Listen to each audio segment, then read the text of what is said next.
There's a siege happening inside you right now.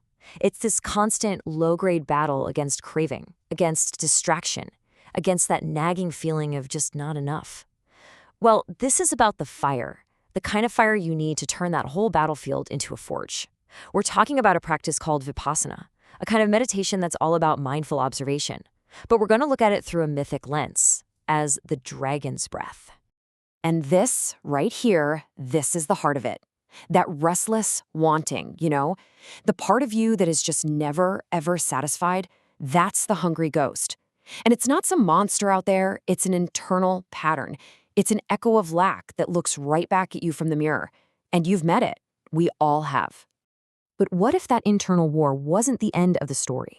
What if it was actually the whole point? See, the siege isn't really meant to be won or lost. It's meant to become a forge, a place where all the pressure and all the heat from your own cravings are actually the raw materials used to create something totally new.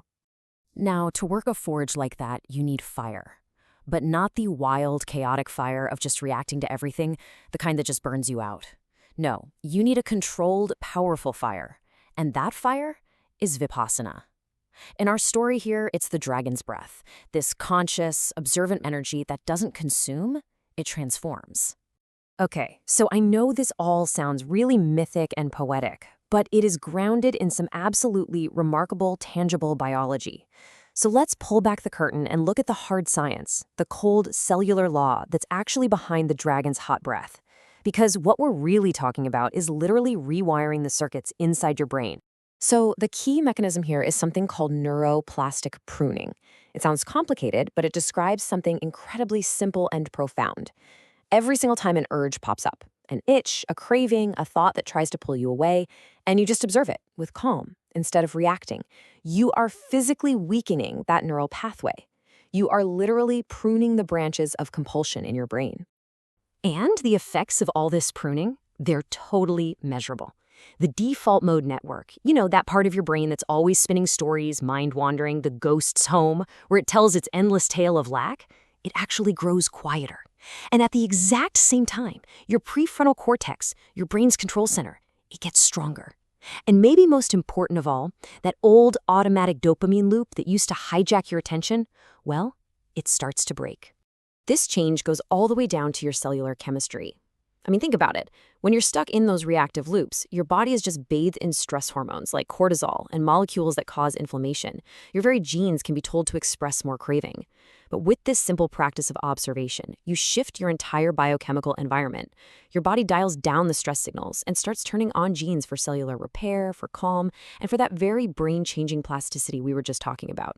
And let's be absolutely crystal clear on this. This is not some poetic idea. It's not a metaphor. It's a description of a biological process. It is cellular law. The state of your mind is directly instructing your genes and rewiring the architecture of your brain. But, just knowing the science is one thing, actually living the practice, that requires something more. And this, right here, this illustrates the balance we need. The science gives us the map, for sure. But the myth provides the fire, the meaning, the reason to actually walk the path. So let's get back to that mythic truth. How do we actually use this dragon's breath? The whole goal is to learn how to look upon the hungry ghost directly, but in a way that it just can't survive. Not by fighting it, but with a very specific quality of attention. And this is what that looks like in practice. You sit, you feel, you just tune into the raw, unfiltered data of your own body. The heat in your shoulders, the pressure in your feet, maybe the vibration of an itch on your nose. The trick, the whole key, is to experience these things purely as sensation, without layering on the usual story of, oh, I like this, or I hate this, I need to get away from it. And here's the crucial part. When you look at the raw feeling of craving with this kind of naked awareness, the phantom-like power of the hungry ghost just dissolves. Now, it doesn't just vanish into thin air. Instead, it transforms. The energy that once drove you into distraction and misery is revealed to be a kind of scarred guardian. Okay, so how does this actually build into a practical daily routine?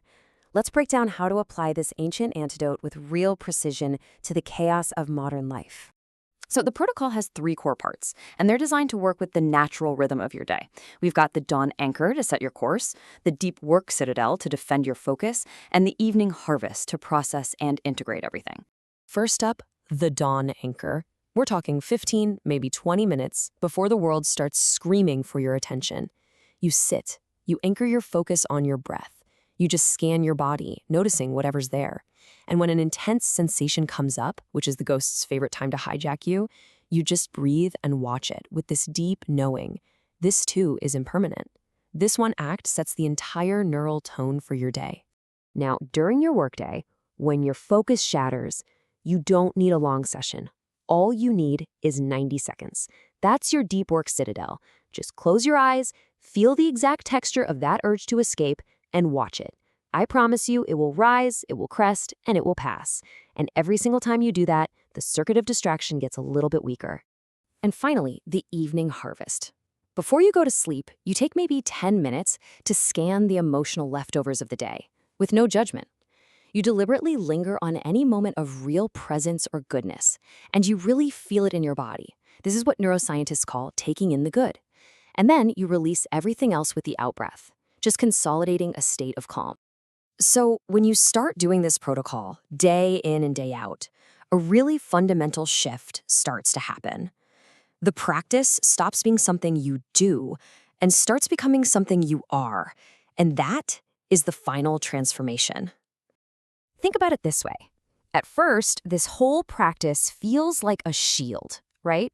A shield of presence you have to consciously hold up against all the world's distractions. It takes effort. It's a tool you have to wield.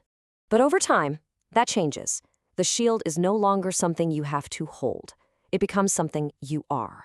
It turns into this living field of awareness that moves with you, that breathes with you, totally integrated into the very fabric of your being. The hungry ghost, it doesn't just disappear.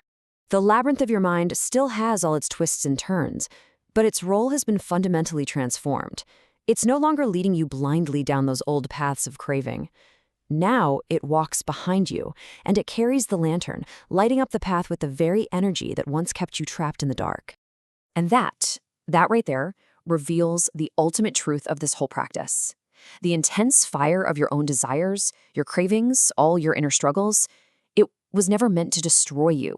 It was always, always meant to be harnessed, to be transformed, to become the very breath that powers your life.